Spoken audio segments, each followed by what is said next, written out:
ละแนมมาเบิ่งเด้อหลานเจ้าถึกเบ็ดแล้วเด้อนี่กระบะหลานคอยเพลงลูกเพลงเอาใส่สายให้พวกเห็นบ่ล่ะอากูใบข้าวอีปลาถึกใส่สโลมเด้อใบข้าวเป็นห้าเด้อพี่น้องเห็นอะไรนี่อาโจ้ยคนอารมณ์บักดีๆนี่เป็นคนร้องเพลงเสยฮะเก่งลี่ลาป่าเก่งลี่นะกระเซ้าเนาะลุงเนาะจนน่ะกระเซ้าน้องเนาะสาวเพจมาถอดให้ลาเนาะลาเป็นห้าน้องเลย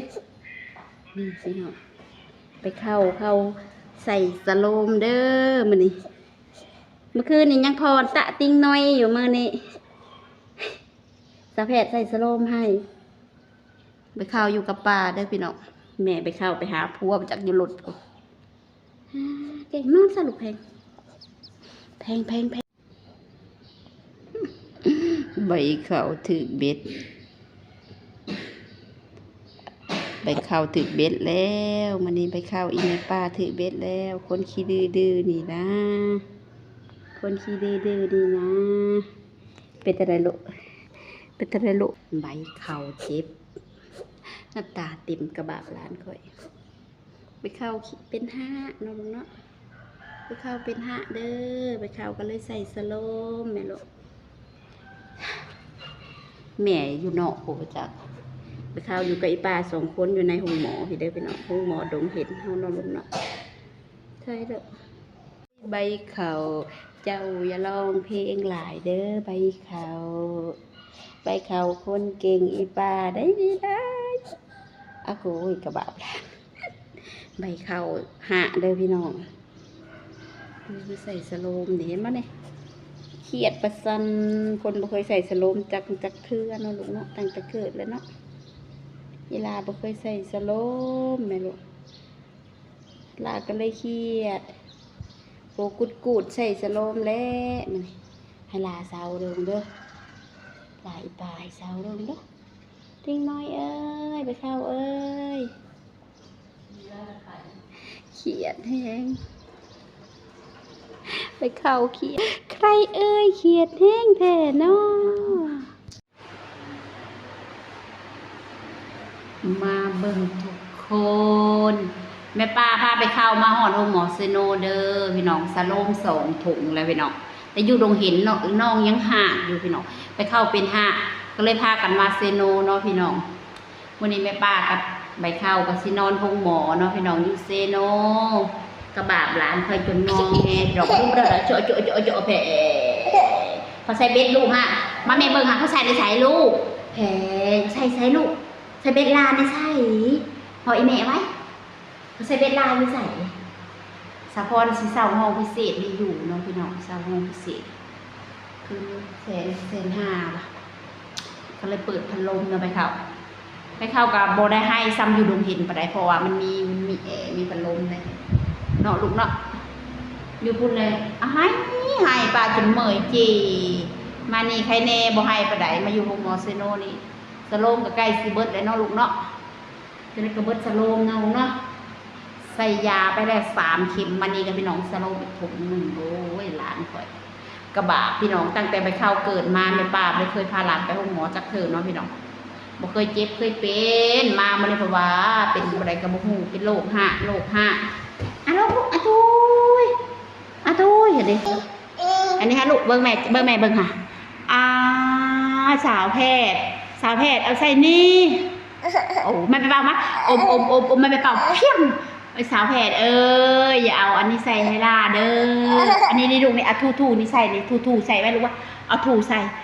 กระบะมันเนอะพี่น้องไอ้คนบ่เคยเจ็บมาเจ็บเครียดแผลลูกแม่แพงสุดๆเลยนี่แม่ป้าแพงสุดๆเด้ออะโดใบข้าวอีป้านอนแล้วพี่น้องพวกถึกเจ็บมันนี่หาหลาย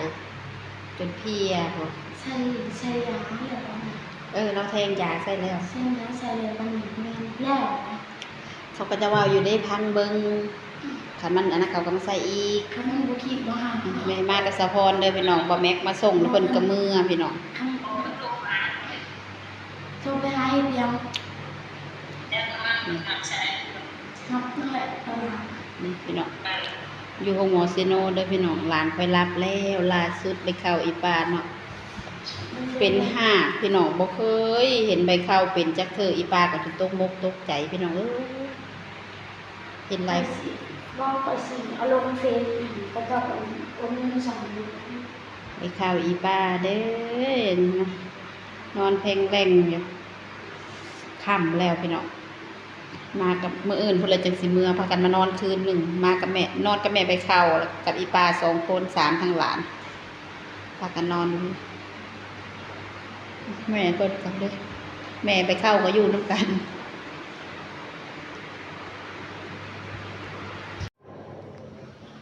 มาพี่น้องมีคนถามแม่ป้าว่าแม่ป้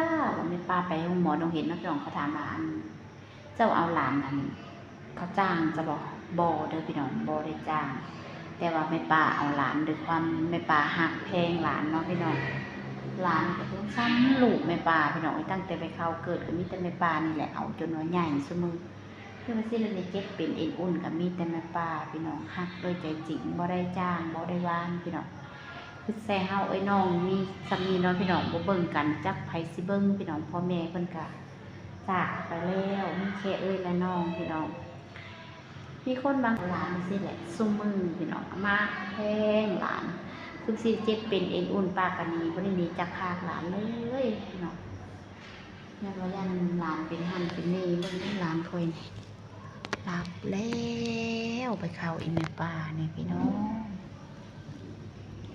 ชกจูน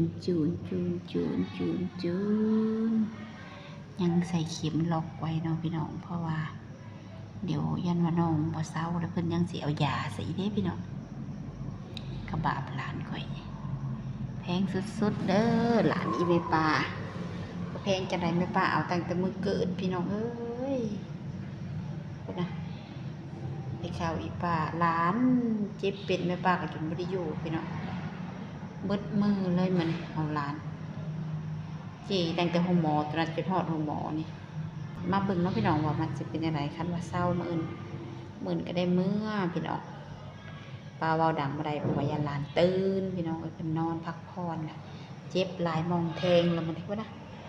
นอนกับแต่สั่งไอ้ป้อยอีป้าก็พาคุณหนูปูให้น้อยนึงพี่น้องก็บ่ได้อาการหนาวปานใดรับแล้วไปเข้าอีป้าแจ้งแล้วไปเข้าเอ้ยไปเข้าพอดียังบ่ทันได้ทอดเข็มเด้อพี่น้องนั่นน่ะอยู่นำแม่เพิ่นเอาแข้งแย่นตั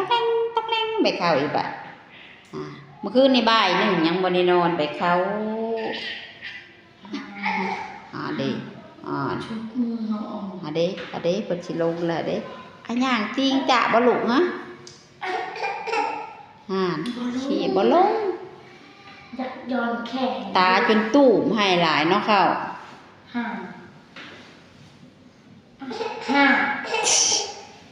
มันจะแอบแม่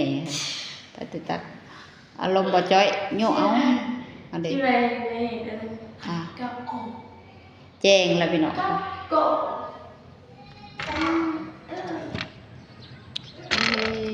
ตะวินกำลังสีขึ้น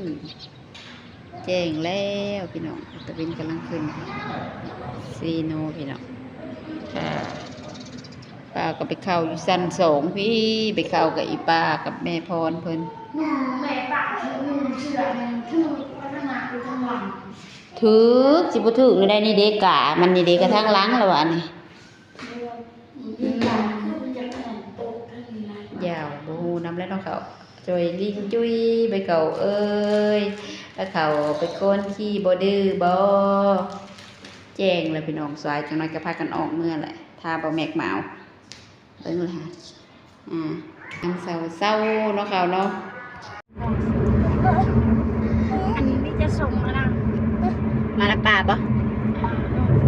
มาละป่ามันมาลูกมาละป่าวัดน้ำเข้าเมื่อแล้วไปเข้าเมื่อแล้วเห็นว่าหุบหลาขี้ดื้อถ้าเด็กเห็นว่าหุบหลางามยีบวัดกูดใช่ลูก องเพียงผม เมียแต่ห้องหมอใบเขาเดินแล้วใบเขามาหอดเดินแล้วมาแม่ลูกมานะแม่ มาลูก มาลูกหอดเดินแล้วไปเข้ามาตะวงอ่านเป็นสิย่างแล้วบัดนี้อ่านไปเข้ามาหอดแล้วเด้อแม่ล่ะมาหอดเดินแล้วเด้อมาแม่ป้ามาทิมขี้เหงื่อก่อนเด้อ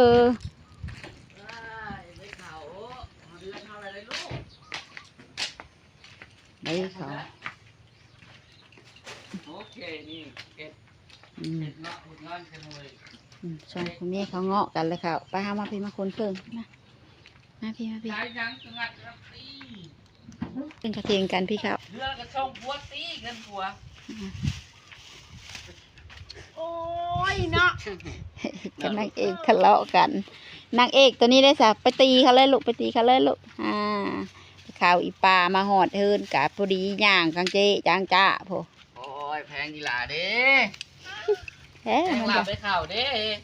หอดเฮินแล้วพี่น้ เข่า อง เด้อมันนี่เด้อลูกเด้อ ให้ลูกหมอขึ้น เก่าอีกเด้อ แต่มันจะ เจ้าหันเฮ้ย มาพี่น้องคลิปใบเข้าไปห้องหมอไปปลาจบคลิปเนาะพี่น้องฝากกดไลค์กดแชร์ซองลุงพันธ์สนาสแนลเด้อพี่น้องมาฮอดแล้วประมาณ8-9 โมงพี่น้องเด้ กำแพง ออกแต่ห้องหมอแล้วหอดบานแล้วนอนไปเข้าเนาะไอ้ปลากระสุ